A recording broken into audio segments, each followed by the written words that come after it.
লিরাব্বিকা, রবের উদ্দেশ্যে সালাত নামাজ হবে একমাত্র কার জন্য? কুল ইন্না সালাতি ওয়া নুসুকি ওয়া মাহইয়ায়া ওয়া মামাতি লিল্লাহি রাব্বিল আলামিন।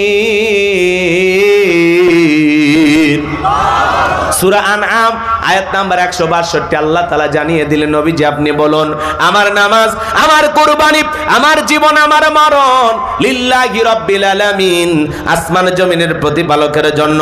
মুমিন জীবনের সব ইবাদত হবে একমাত্র আল্লাহ তাআলাকে রাজি খুশি করার জন্য। কথা বলেন ঠিক কি না? তাহলে ফাসল্লি লিরাব্বিকা, রবের উদ্দেশ্যে সালাত নামাজ যেমন তেমন ভাবে আদায় করলে হবে না। 2 মিনিটে 2 রাকাত, 4 মিনিটে 4 রাকাত, এই 4G 5G গতির নামাজ দেয়া জান্নাত পাওয়া যাবে না। নামাজ নামাজের মতো আদায় করা লাগবে। আমার আল্লাহ ডেকে বলেন, ফালিয়াবুদু রাব্ব হাযাল বাইত আল্লাযী আত'আমাহুম মিন জু' ওয়া আমানাহুম মিন খাউফ।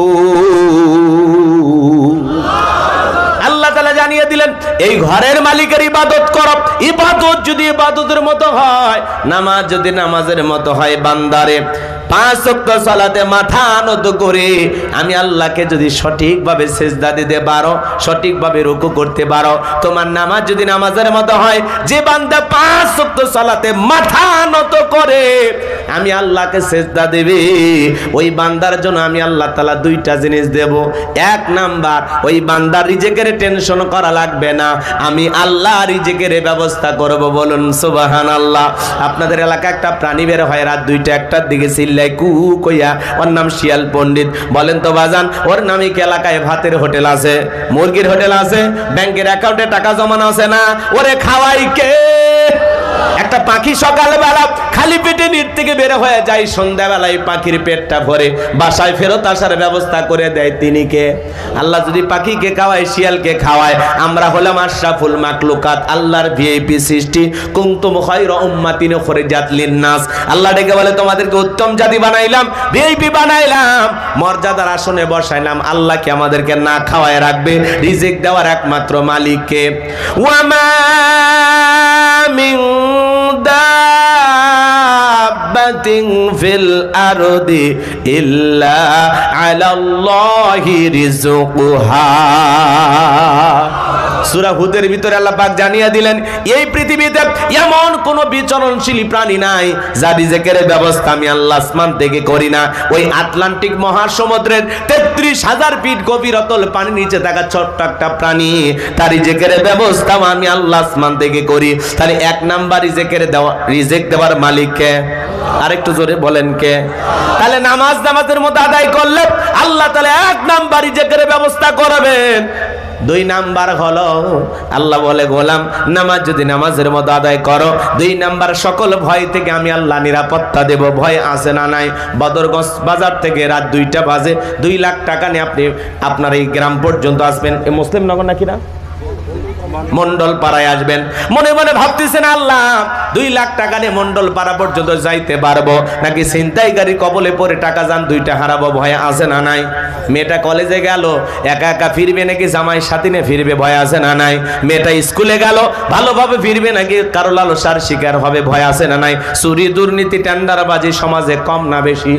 এই জোরে বলেন। মুখ খোলেন না দেখে তো সমস্যা।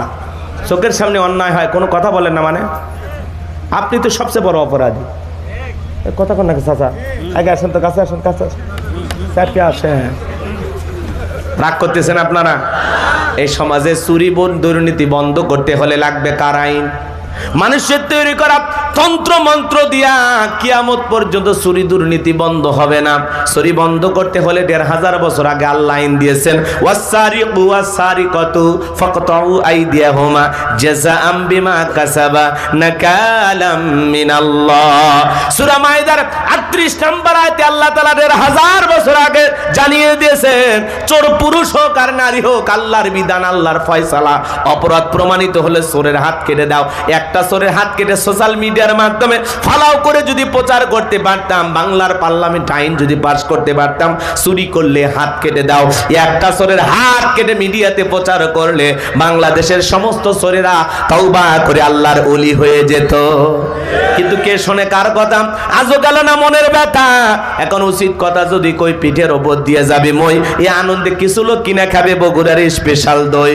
যত দোষ নন্দ ঘোষ, সত্যটা বললে দোষ, করলে অন্যায়ের প্রতিবাদ, নামটা হবে তোমার মৌলবাদ, নামটা হবে তোমার জঙ্গিবাদ। স্বাধীনতার 54 বছর কেটে গেল, প্রত্যেকবার প্রধানমন্ত্রী হয়েছে মুসলমান। নামাজের ন্যূনতম বিল বাংলার পার্লামেন্টে কোন নেতা পাস করেনি। পরে পরে বাড়ি থুয়ে দেন, যে যা দিবি নিতে থাকেন, আমার আর বলার দরকার নেই। ভয় আছে? হ্যাঁ, তাছাড়া বয়নের মাঝখানে যদি ঢুকে দেন সব শেষ। দোয়া করবো হুজুর? আচ্ছা, খারাপ লাগতেছে নাকি? কোন কারণে ভয় পাইতেছে? ভয় আছে? ভয় না। এই জন্য বলতেছি, আমেরিকা আর লন্ডনের আইন দিয়া সমাজে শান্তি আনতে পারবেন না। ভারতের পানি পড়া দেশ শান্তি আনতে পারবে না। মানুষ তৈরি করা তন্ত্র মন্ত্র দিয়ে 56,000 বর্গ মাইলের 56 ইঞ্চি মাটিতেও শান্তি প্রতিষ্ঠিত করতে পারবেন না। এই জমিনে যদি সত্যি সত্যি শান্তি প্রতিষ্ঠিত করতে চান, আল্লাহর আইন ছাড়া বিকল্প কোনো পদ্ধতি খোলা না। তাহলে জমিন যার, আইনটাও চলতে হবে তার। জমিনের মালিক কে? আরে বাবা রে, এরা তো খুব জ্বালায়।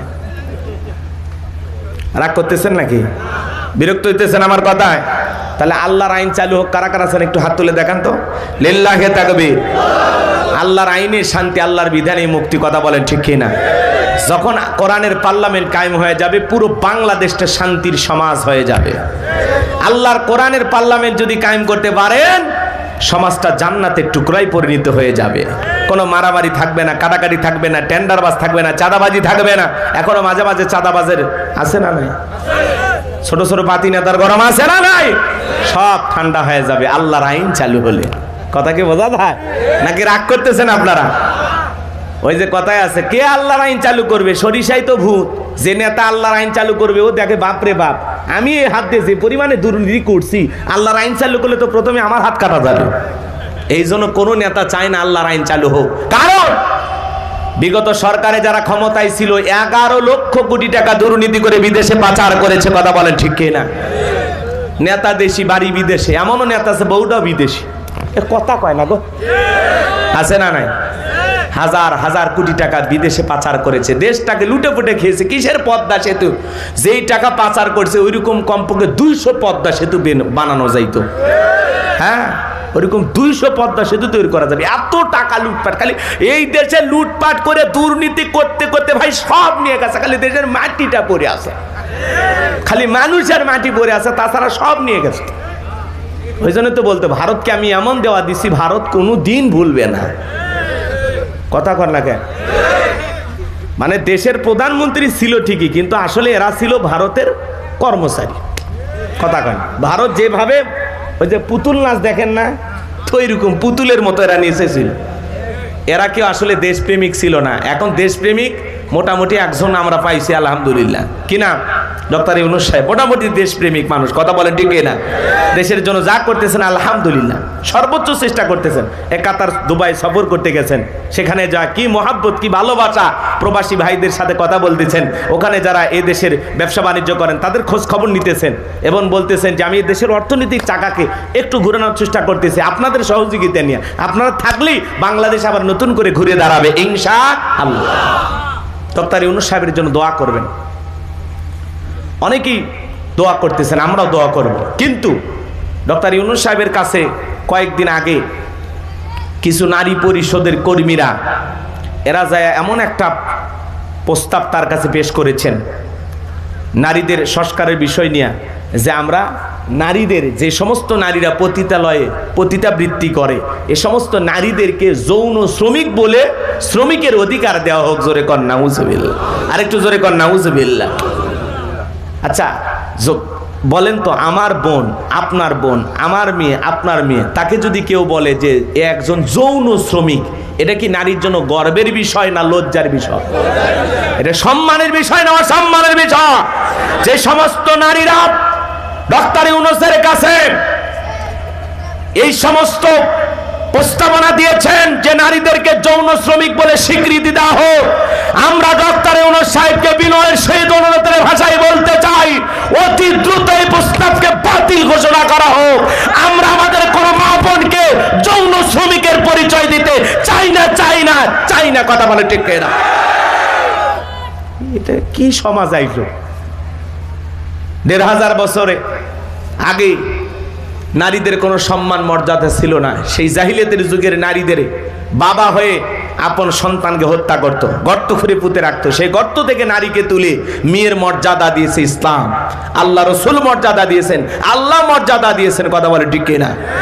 নারী এমন একটা সম্পদ, একটা সন্তান যদি হয় কন্যা সন্তান, এটা তার বাবার কাছে তার রাজকন্যা। কথা বলে ঠিক না?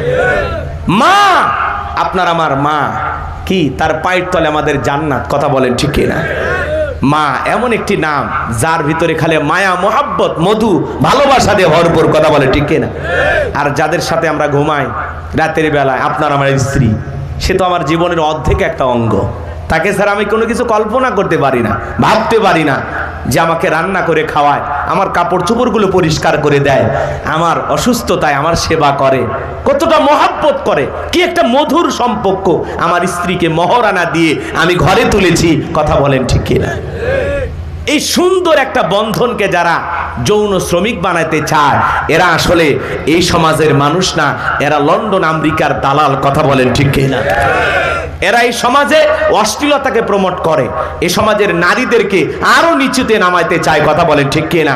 আরো তো তাদের বলা উচিত ছিল এই দেশের সমস্ত পতিতালয়গুলো ভেঙে দিয়ে প্রত্যেকটা পতিতাবৃত্তি যে সমস্ত নারীরা করে তাদের বেঁচে থাকার অধিকার প্রতিষ্ঠিত করা হোক, তাদেরকে ফ্ল্যাট দেওয়া হোক। কথা কয় না কেন?